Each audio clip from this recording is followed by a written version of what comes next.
Okay, hello everybody. Only one student here so far. Hi Christopher, but uh, more people coming. Okay, so start off the class. I'll just take a few minutes. I'll leave this up. If you have any questions, either about the assembly of the universal joint from the last 2 weeks, or if you have any questions about the homework, this part that I asked you to model between last week's class and this week's class. If you had any problems with those, if you have any questions, anything you want to talk about, feel free to ask.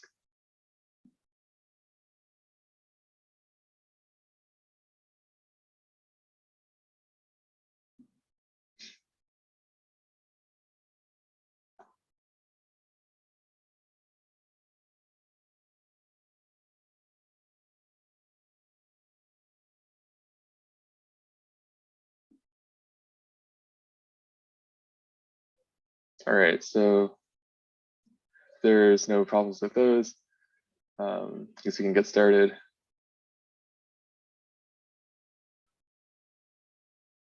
All right, so to give you a bit of a overview for what we'll be doing today, we'll cover a new topic, which is going to be importing files into Onshape. And after that, I'll do a little demo, and then we'll go over one of the parts for our Steam Engine project together. So I'll do a demo where I completely go through one of the components, and then I'll introduce the homework, which is going to be just another part on the engine. So we can keep that moving along, so that we'll be ready to assemble that in a few more weeks. So getting into it, like I said, today's subject, today's new thing is importing files. And hi, welcome to the class. Yeah, today we're going to be talking about importing files into Onshape, but this is pretty common no matter what CAD software you're using. Whenever you're working on a project, you're almost always going to want to import a model that someone else has created. And this isn't just because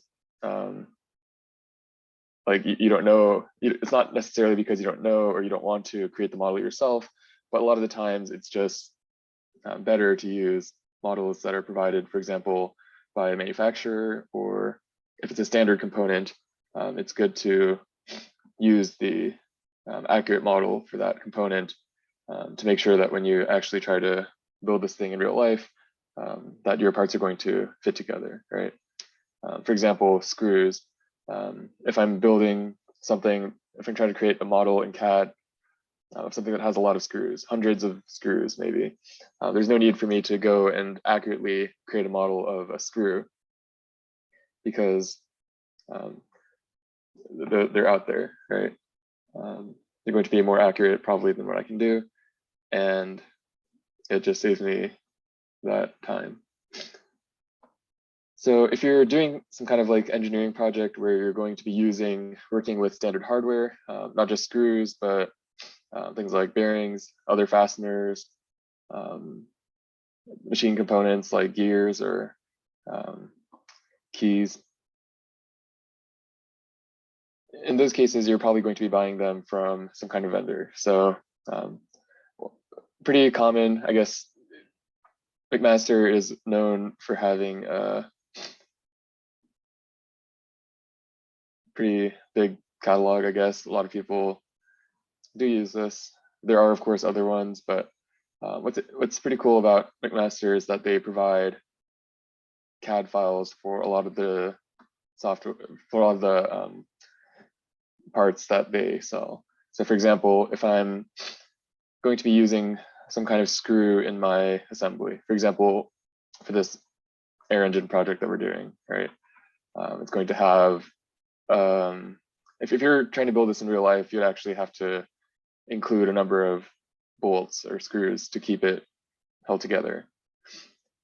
And those things aren't going to be things that I'm making custom myself. I'm just going to buy some from a hardware store or from an online vendor like this. So what I might do is, instead of trying to create the model myself, I can just go through this catalog and figure out exactly which screw that I'm going to use, right? So I'm just clicking through the menus here, identifying what I want. And let's say that I end up needing, I know what I want. It's a, let's see, quarter 20 thread, inch long bolt with the socket head. So I figure out what part I want, and you can see when I go to product detail here, they actually provide, let's see, an option to download a file. So pretty standard, like universal file format for CAD files for 3D models. I'd say the most common one that you'll use is STEP, especially if you're working with like the CAD program. Another one that you'll probably see pretty often is STL. That's one that's often used for like 3D printers. Other ones like I've seen IGES before. These other ones, like maybe if you use SolidWorks is good, but step file generally is going to work on, it's going to work in Onshape and it's going to work in most softwares. So I just select as a 3D step and I can download this screw. And you can see just like any other file that I download from the internet, it's the same deal.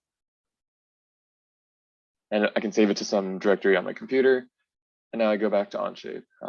Let's say I have my document here that I'm working on where I needed that screw. What I can do is in the same place where you add like new part studios or new assemblies, at the very bottom here, you can see there's an import option. So if I click on that, in the directory where I saved that file that I just downloaded, that's the screw. You can see it's a step file.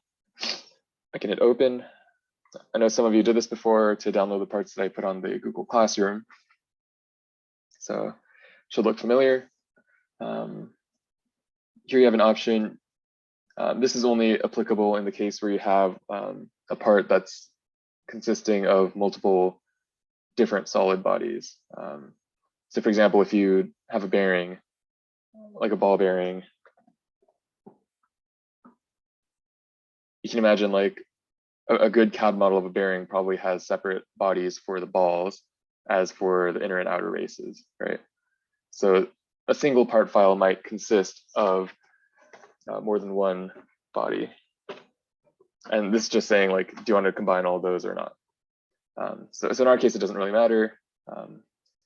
Here, this is just asking questions about like orientation or things like that. So it doesn't really matter in our case, is all I'm saying there.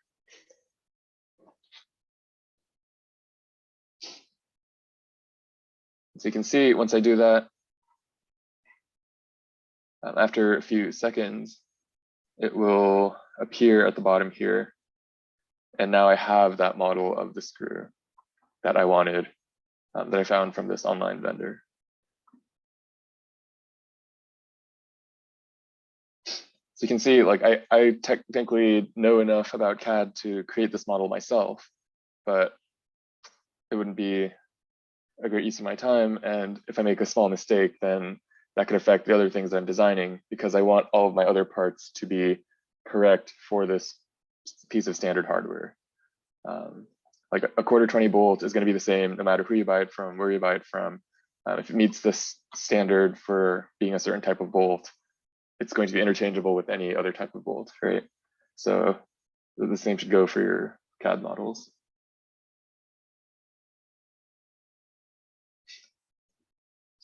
All right, so there's a link in the slides. If you're in the Google Classroom, you can click on the link. There you go. It's also in the chat. It's also very short, so you can type it, but you can take a look, take a minute to look at the different things that are possibly interesting, maybe things that you would want to use in your own CAD models. For example, if you're very ambitious, you could choose to include all of the hardware, all of the screws and bolts in your engine model.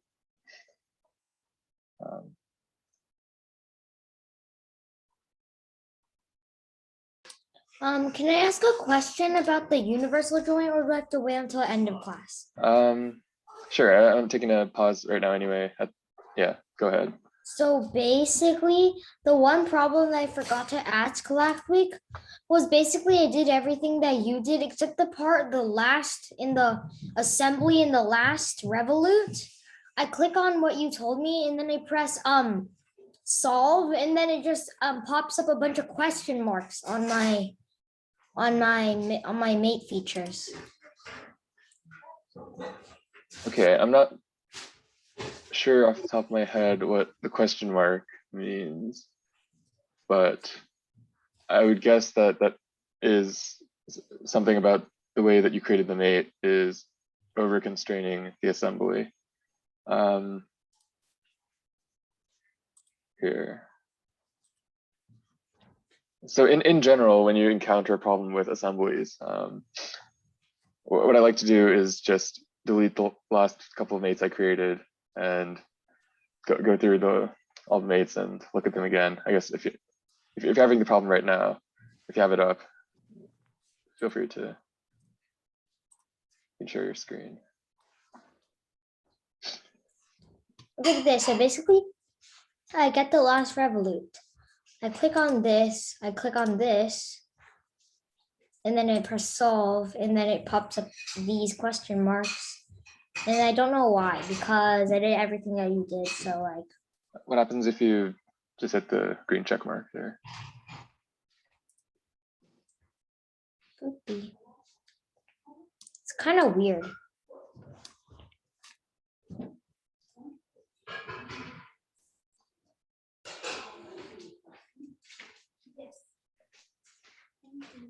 I guess I can't really help you too much without going through each of the mates that you've already created, but I'm guessing just somewhere there's an issue with probably one of the cylindricals, but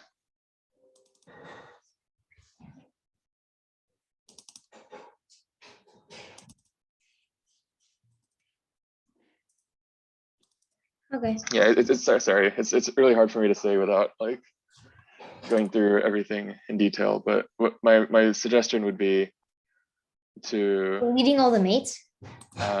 yeah, that's generally what I do as well. Like if I can't figure it out after thinking about it for a few minutes, I just recreate my mates. And I know that doesn't sound too helpful, but it's just honestly sometimes what you have to do.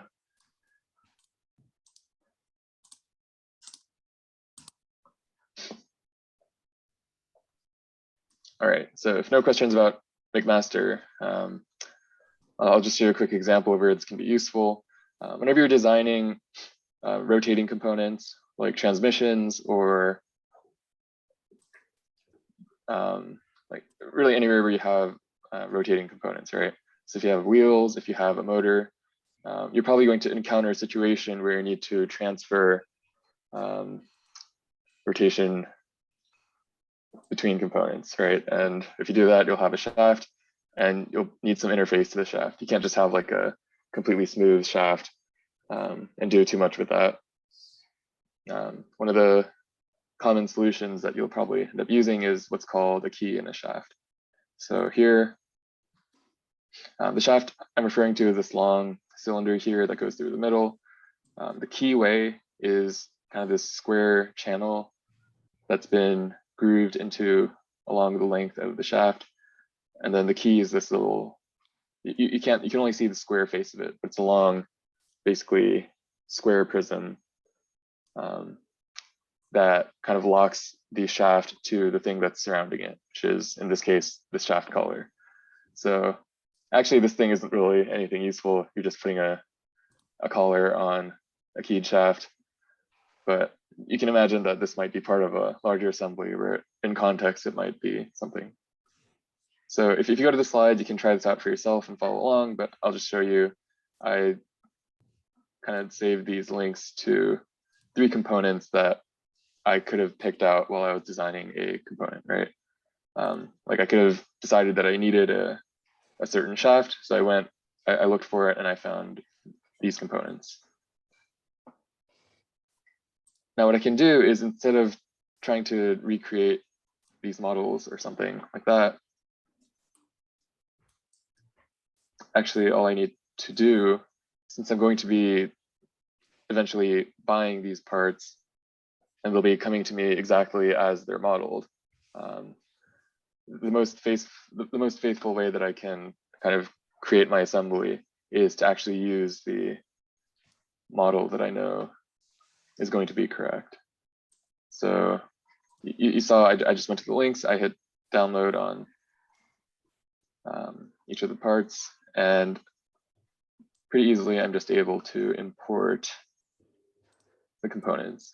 So this two-piece shaft collar, I think this is an example where you have multiple bodies in a single part. You can imagine if you had this thing in real life, it would split apart into like two half rings that are bolted together. But it's pretty convenient for me to just think of it as one piece because I'm not going to take it apart while my assembly is in operation. So I'll actually just check this box that says create a composite part. I believe that will just turn it into a single body. Let's find out. There we go. Yeah, so I just have this one body here. I'll import the other two. Hey, are we supposed to be doing this? You don't really have to. Just I would suggest just trying to download one and import one. So you've done it before. The main goal of this segment is just to introduce you to the idea that you can download CAD of standard hardware.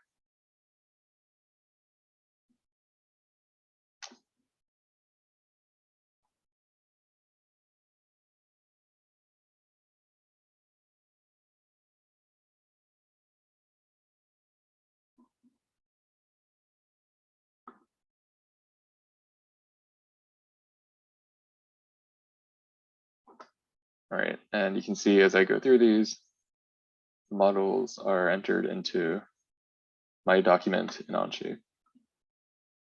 And this is the machine key I was talking about.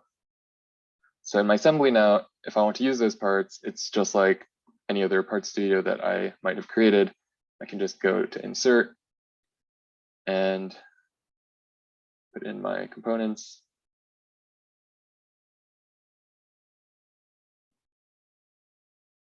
And if I click this to show composite parts as well, the two-piece shaft collar also appears.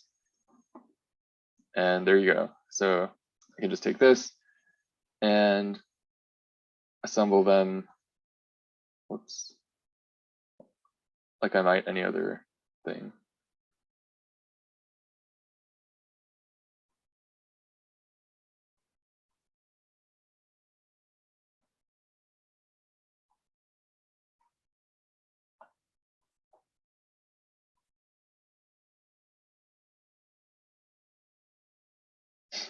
So without too much effort, I was able to create this thing, which presumably I would then go on and create the rest of my more complex machine that I'm trying to design that makes use of these components. And so if you ever want to design something yourself that includes these kinds of machine components, you now have one resource. Keep in mind, like, there are tons of companies out there that sell products and provide CAD models of those products. So it's kind of like there's a whole world of libraries out there, basically, where you can just kind of virtually tinker with different parts, depending on what you enjoy. Maybe it can be amusing for you.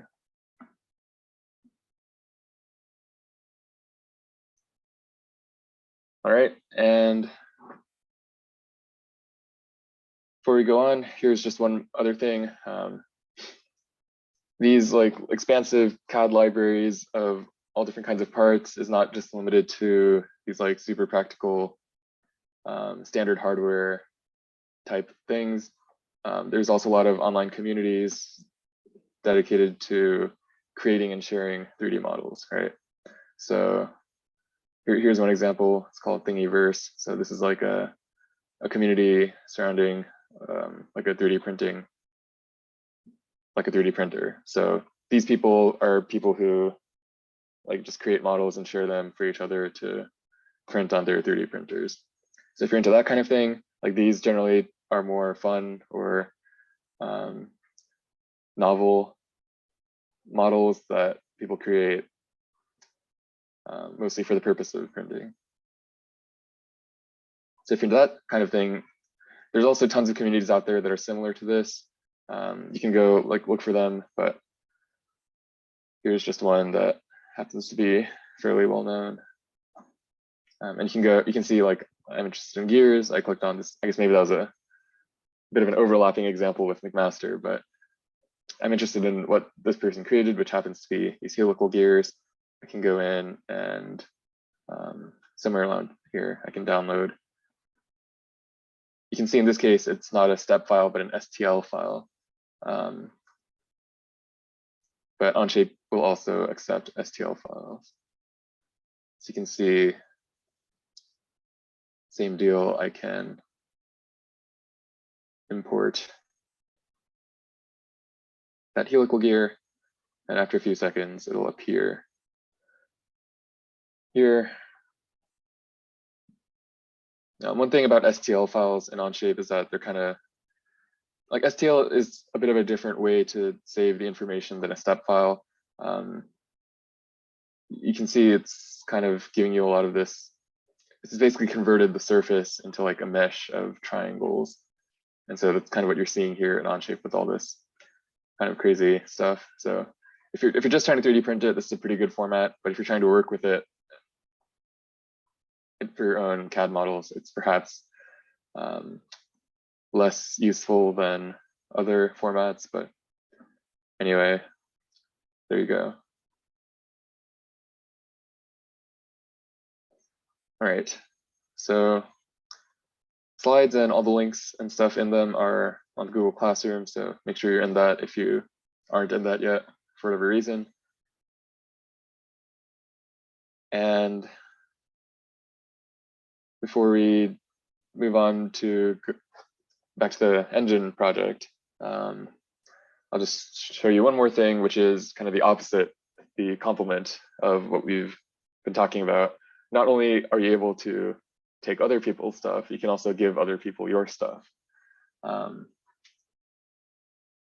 So for the most general case, you're going to want to turn the model that you created into a file. So you've actually seen me do this a few times to give you guys like parts for projects. So like the U-joint stuff, I think I posted that on Classroom. Yeah, I posted that last week as step files, and you actually saw exactly how I did that. So what you do is you can just right click on one of these tabs for whatever part studio or assembly that you want to export. And at the very bottom here, there's export. If you click that, you can just specify your file name, your format. Again, step is pretty universal. I guess Parasolid, IGES, SolidWorks are ones I've heard of. Some of these are meant for like specific CAD programs like SolidWorks. And STL is one, if you're 3D printing, it's usually going to be an STL file.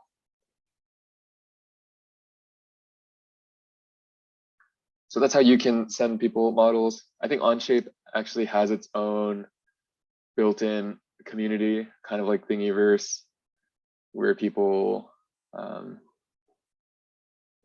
share files with each other. I think if you go to the public tab here, actually, yeah. So actually in Onshape right now, like you can just go to this public tab and you can see the latest things that people have been working on.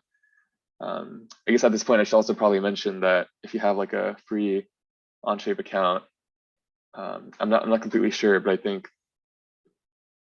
other people may be able to look at your creations.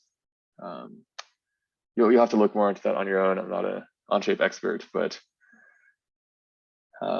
it's pretty cool just to see how other people are using Onshape. There's some pretty complex stuff in here, which is surprising since given it's like a browser-based platform, you might not expect people to do all these pretty crazy assemblies and models. And I guess one last thing, if you're working with other people who are also using Onshape instead of a different program, you can actually just share files with them using the share button. So it's kind of like Google, like the Google Suite. You can make documents public, you can use link sharing. The other day when I shared you guys that assemblies document that showed you all the different types of assemblies, that was something that I created with my previous co-instructor for this class, and he just created like a public link. So anyone with a link can look at that document. So you can also do things like that. All right. Any last questions about this whole importing, exporting thing?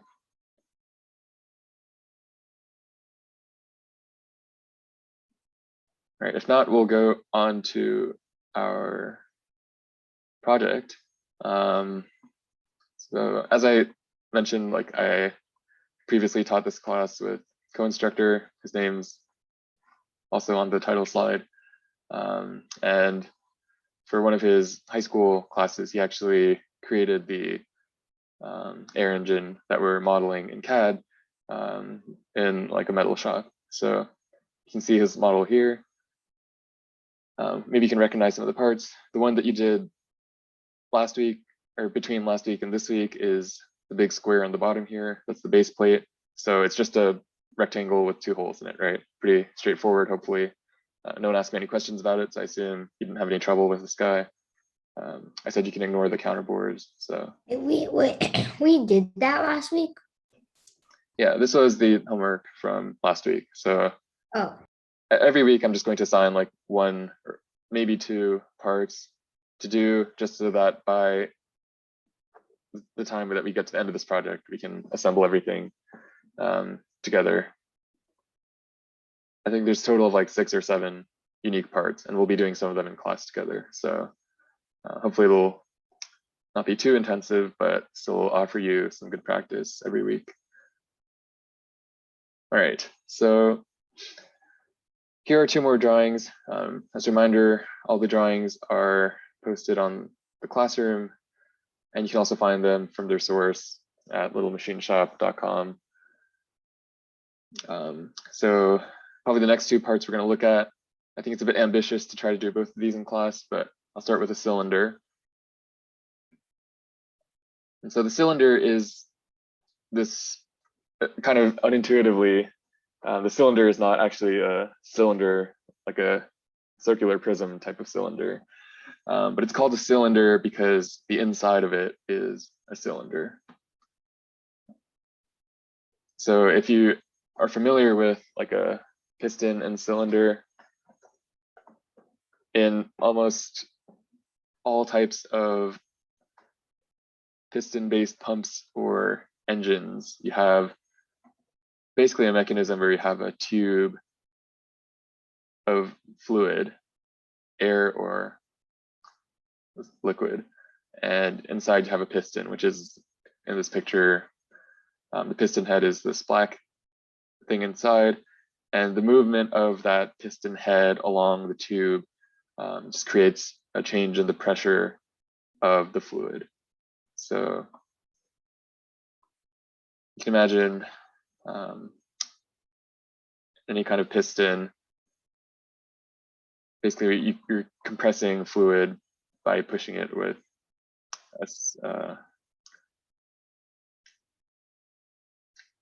basically just pushing fluid into a confined area to do something useful. And so the cylinder is that container. So here's the drawing. There's a few new tools that I'm going to introduce today, one of which is going to explain what all these words mean. Maybe when you look at this drawing, the first thing you notice is this peculiar call out here, which is 10-32 thread, 0.25 deep. That might mean nothing to you, and that's fine. The other thing that you might notice is that there's some callouts that have more than 1 dimension. So here, this whole diameter is called out to 0.500 on the top, but right below it, it's 0.501. So what that is a tolerance for the machinist in this case. if you're trying to build this pump, this engine in real life, you're going to be using some kind of tools on real material, and no matter what you do, you're never going to have an exact geometrically perfect object at the end of it, right? When you measure it again after you've made it, there's always going to be a tiny amount of error in the actual dimensions of what you've created. And so the drawing here, by specifying these two numbers, is basically telling the machinist, the person who's making this part, that once you're done with it, this hole can be anywhere from 0.500 to 0.501. Basically, that it can be slightly a tiny bit bigger than 0.5, but it should not be any smaller than 0.5. And so in terms of our model, since we're not actually creating this in real life, whenever you see something like this, you can just choose one of the numbers. And since we use assemblies, we have tools like Revolute and Slider and such, it actually will have no effect on our model performance, since this is dealing more with like real life concerns.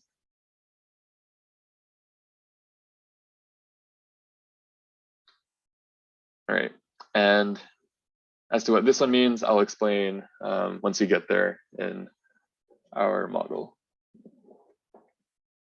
So this one I'm going to do as a demo, as I said before. I guess.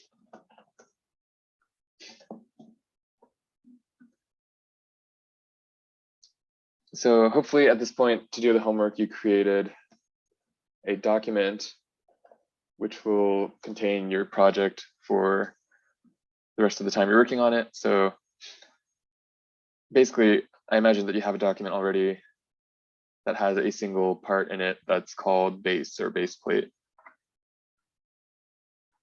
that contains this component. So make sure to go into that same document. Uh-oh, Onshape is not connected.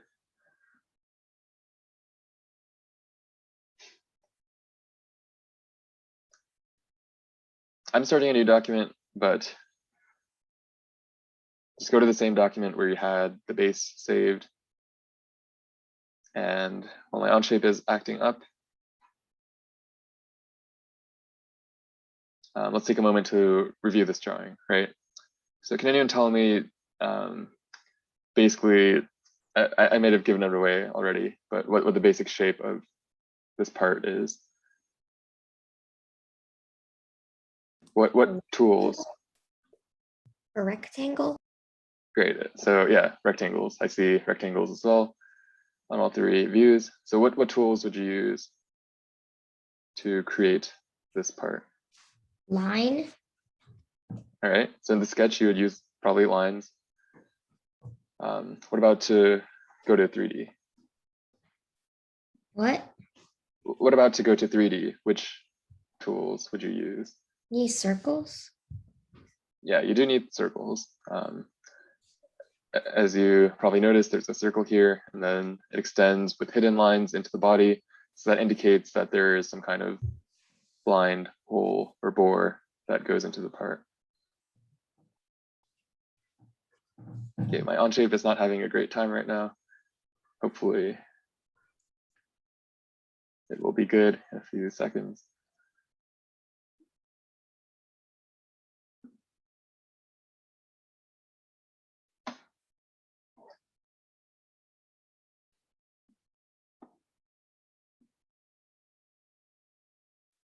All right, so yeah, everything that's been said is basically correct.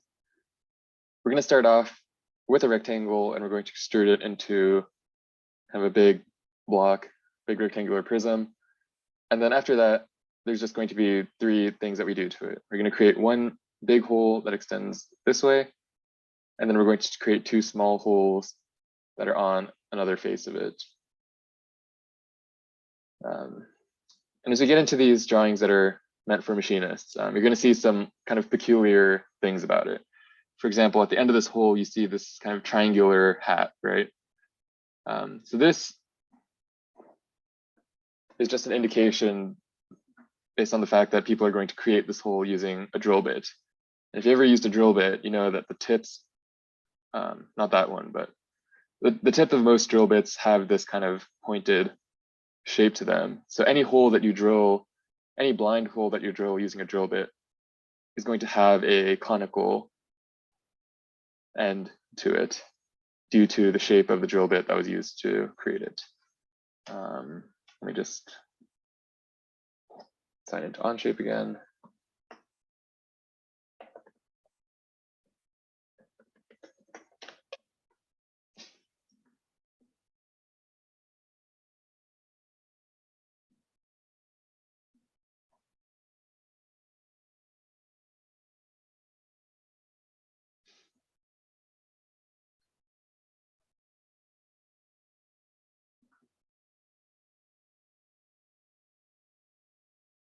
All right, so yeah, anyway, these pointed tips that you see in any blind holes are basically just going to be understood to be communicating, like you can use a drill bit to create this hole. It doesn't need to be flat on the bottom. Because in real life, whenever you try to create a hole that's flat on the bottom, it usually requires a bit more work. You have to use something called an end mill instead of a drill. And sometimes it can require like a CNC operation. You need to use like more complex tools to create just blind holes that have flat bottoms. So in our case, we can just completely ignore all of that, right? We can either use a tool that I'm going to introduce called the hole tool, which allows you to actually just model these things automatically, or you can just ignore them, and either way, it's going to amount to the same thing.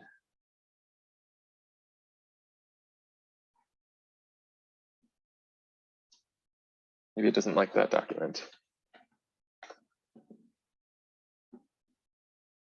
I guess it just didn't like that document. Very interesting. All right, so let's get started with the demo. I'm kind of going to think of this like it's standing up the tall way. So I'll start off my first sketch in this top plane. And yeah, what else? I'll say here, and going forward, like if I'm ever going too slowly or you don't want to listen to me and watch me go at my pace, you're always welcome to just look at the drawings and do the models on your own during the class. I'm just here to provide some guidance, and you can always ask if you have any questions. But yeah, feel free to work ahead. Like if you're very accelerated, you can try to finish the crank wheel too. All right. Anyway, top view, I'm looking at this view of my drawing. And first thing I'll start with is this 1 inch by 1 inch square. So I have my rectangle tool.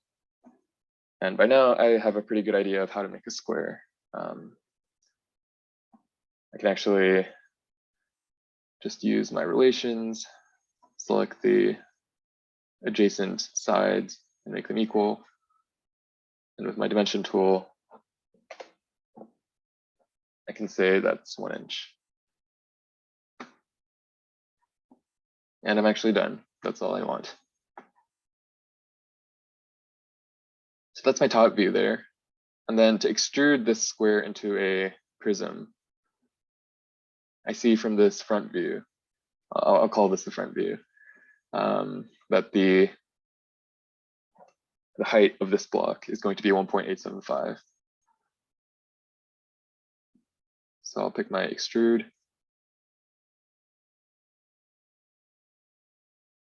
And I'll type in a depth of 1.875. And this here makes up pretty much, this is the main body of it, right?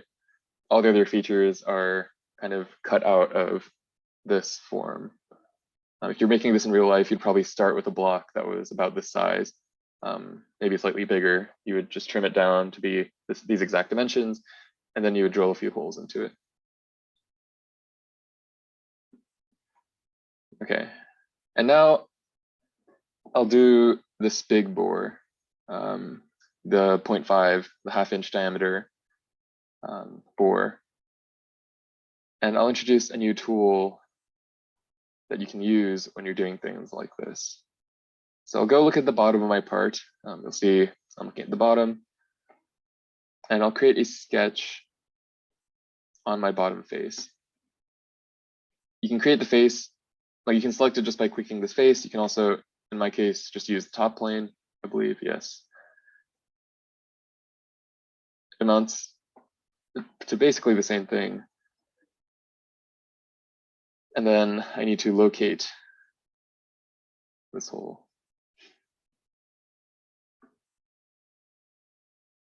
So what I'm going to do here, instead of creating a circle that I'm going to extrude with the remove option, that's how we've created holes up to now. I'm just going to create a point that's in the center location of the hole. In that center location, you can see that there's a center line in blue that runs across here.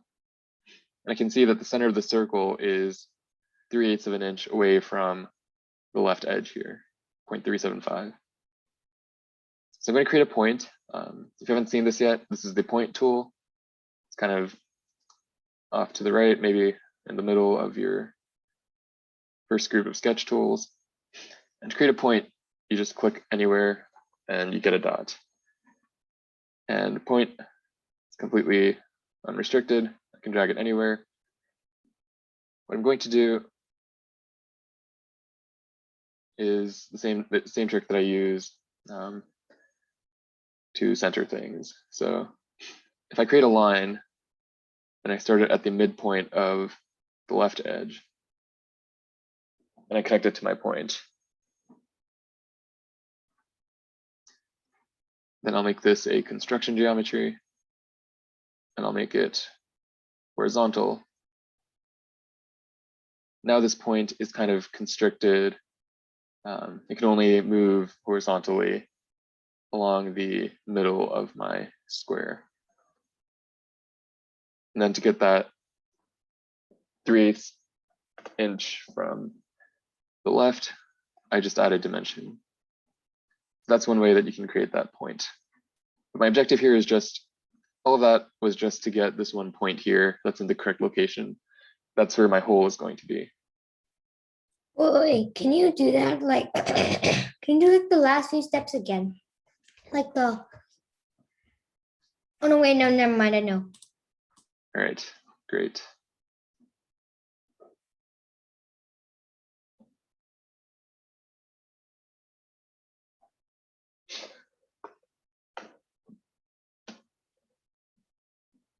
And here's where the new tool comes in. We're going to use the hole tool here. This is probably a new one for most of you. But if you look in the second group of 3D tools, the same group as fillet and chamfer, those you've probably seen before, but we have our hole tool. So if you click on that, it brings up this, again, another dialog box. And this one might seem a bit complicated, but don't get too overwhelmed. Basically, we're only going to interact with a few things.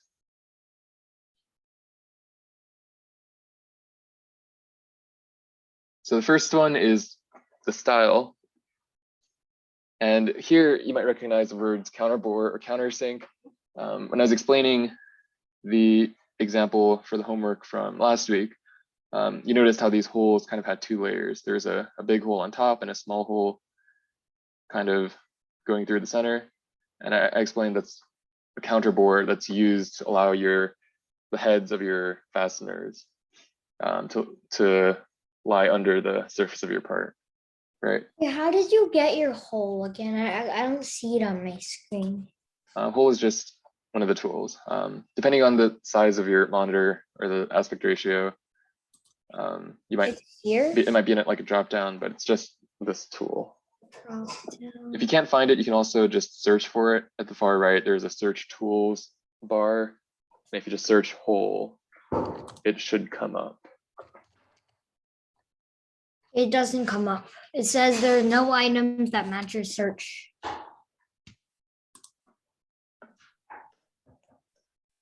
All right. Interesting. Are you in the sketch still? Yeah. Okay, you should be back in the, yeah, just accept the sketch, come back to 3D Oh no, wait, never mind. workspace. Yeah, I got it. I got it. But I don't know how to make my construction line straight because it's slanted. I used a horizontal relation on it. Okay, there you go. All right, so back to hole. Basically, Onshape gives you the option. Simple just means it's a hole, like nothing special, just a hole. Counter bore creates that little head on it. You can see the icons here. And countersink creates like a tapered version of a counter bore. It's that little chamfer kind of that goes at the end of your hole. So we don't want either of those. We'll just go for simple. Next, this one should be familiar to you from our extrusions. So through means it goes all the way through, and blind means it doesn't look where it's going. It just goes exactly as deep as you specify with the depth. So in this case, we want a blind hole because we know the depth that our hole should go to. And looking at the drawing, the depth is actually marked out here. It's 1.625. So for the depth here, I'm just gonna type in 1.625. And now this is where you see a bunch of stuff, and you how probably did don't you- know. I don't Yes. see that much stuff. Yeah, so you might not see it if you're in like custom, right? No way, I got it. I switched to what you did. I switched. Yeah, so all of these words like ANSI, ISO, DIN, these are standard organizations. They're organizations that maintain basically a set of rules for how everyone in the world should manufacture and design their things like screws, right? Because you can imagine if everyone in the world designed screws their own way, then nobody's screws would fit together, and that would be kind of a problem. You'd have to buy all your hardware from the same manufacturer, which is unrealistic. So these organizations create these standards that tell you exactly what sizes and pitches different drills and holes and threads should be. And the idea is that in your CAD, you should make your model match those standards, and then everybody's hardware, all these bolts you can buy at the hardware store, will work with your part. So that's the idea. ANSI is probably the one that you'll be using if you're in America, maybe ISO as well. I think, yeah.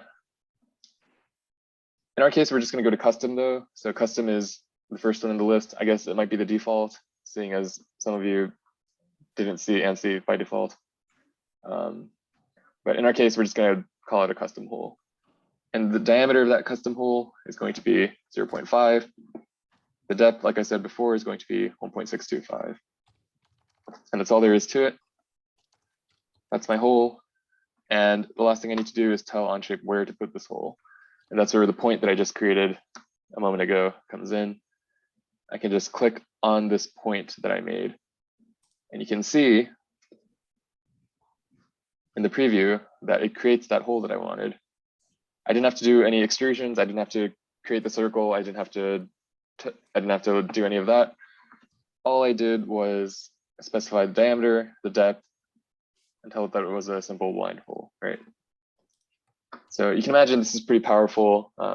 This may have seemed kind of like it might not seem that useful from this example, since you could have easily just created a circle and extrude removed.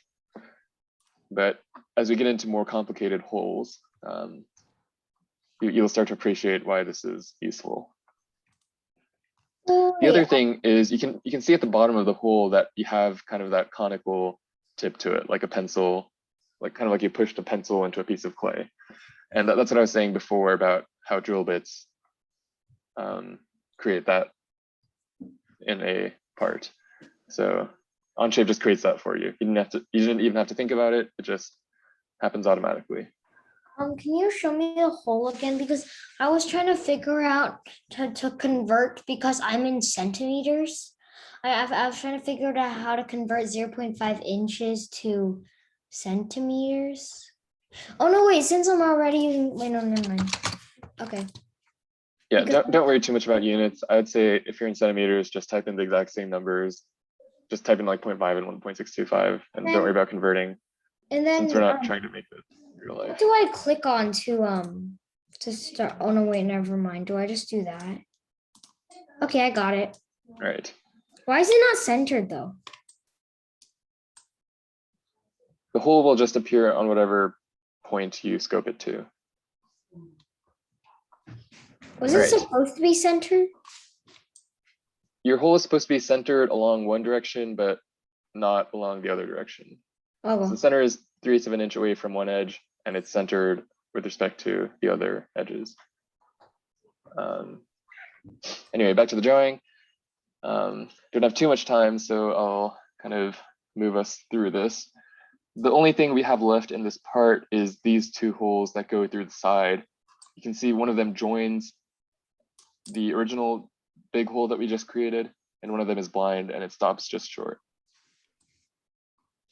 So these holes also both lie on the same plane, I guess. And the important thing to notice here is that the holes come in from the side where the hole is like far away from, right? Like if I'm looking at this, it's symmetric left and right with respect to like the line of symmetry here, but it's not symmetric with respect to these two. So we're going to be careful to pick this face and not this face. So this one, since that's Wait, how it is in the drawing. we're gonna pick the one that's side is farthest away from the circle. Yes, indeed. And As on that face, you're going to create a sketch. You can see this is my sketch plane, sketch 3. It's on this face that's far away from the hole. And I'm going to do the exact same thing. I'm going to create 2 points. So I'll start off just with my construction line. I'm going to create it on, I'm just going to connect the 2 midpoints of these lines. And you can see that automatically fully defines it. It comes out black. I'll turn that into a construction line. And then I'll just look at the locations of my 2 holes. One of them is 0.875 from the bottom. The other one is 1.5 from the bottom. So I'll just plot my 2 points along this construction line. And I'll use my dimension tool to tell Onshape what dimensions to use.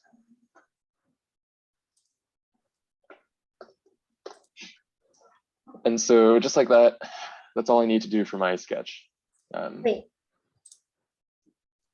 Things to note, again, I'm on the face that's farther from the hole, and my dimensions come from the same side as the opening of my hole. So I don't dimension from the top here, I dimension from the bottom where the hole is.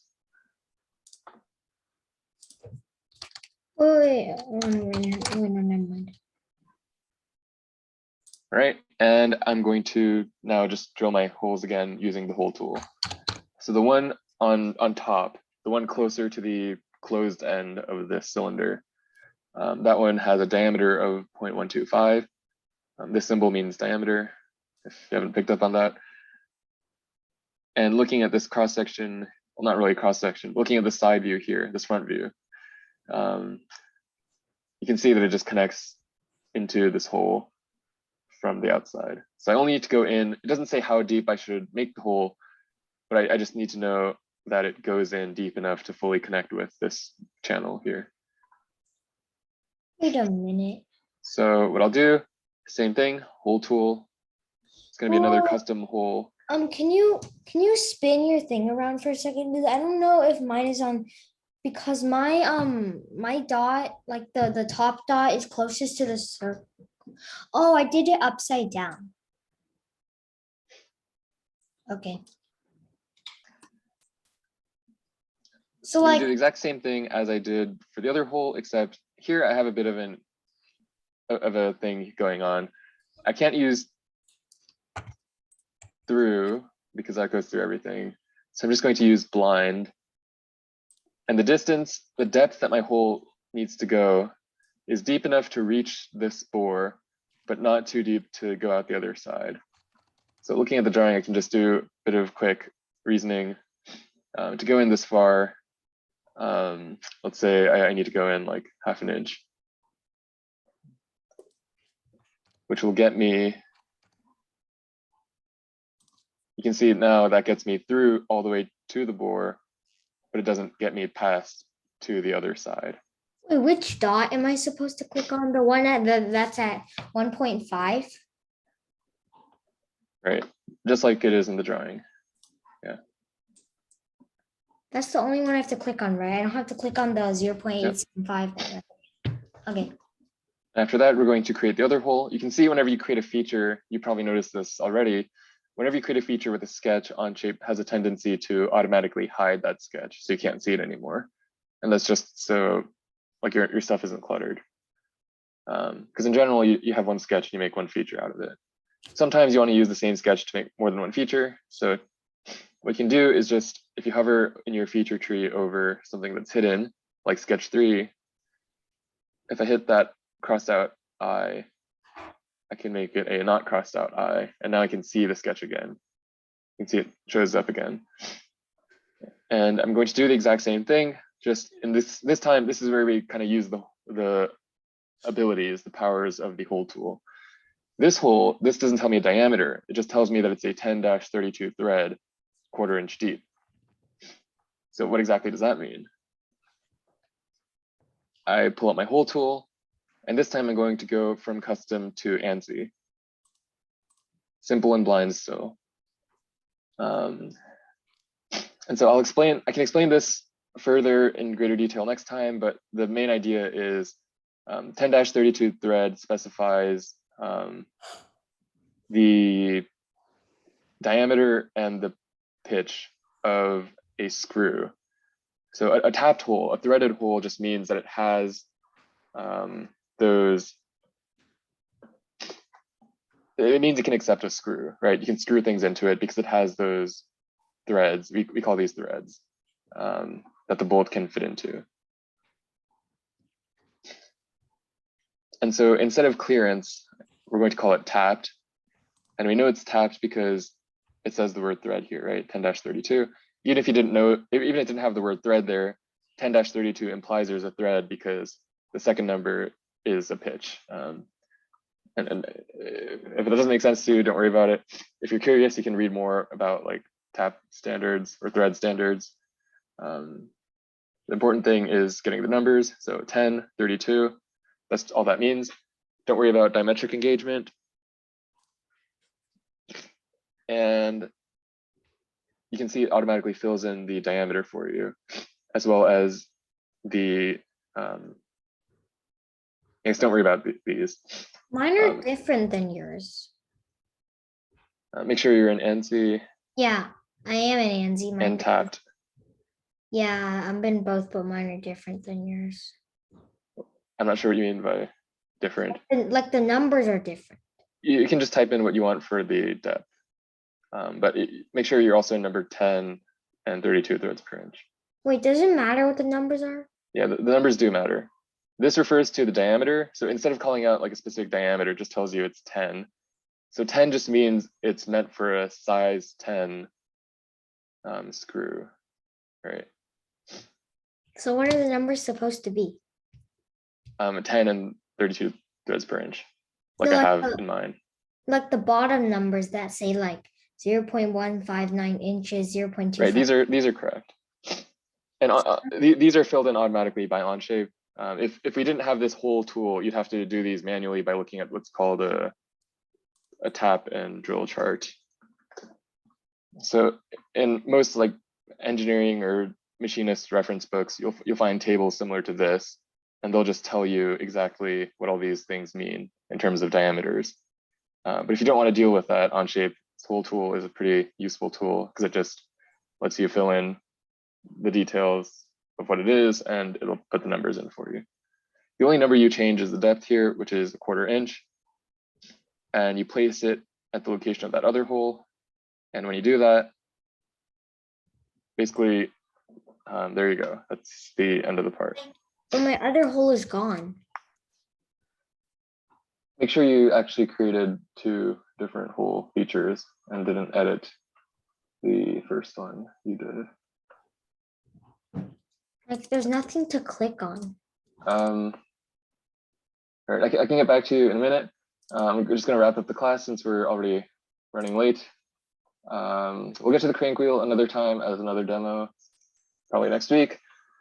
For the homework, by next class, I want you to work on the piston and complete it.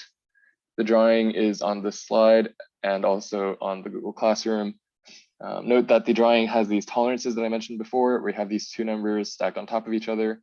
Don't worry about those, just pick one of the numbers, pick any arbitrary number that's between them. I don't care. It won't matter for your assembly as long as you have like something that's in the range of those numbers, right? So here you go. I'll see you again next week.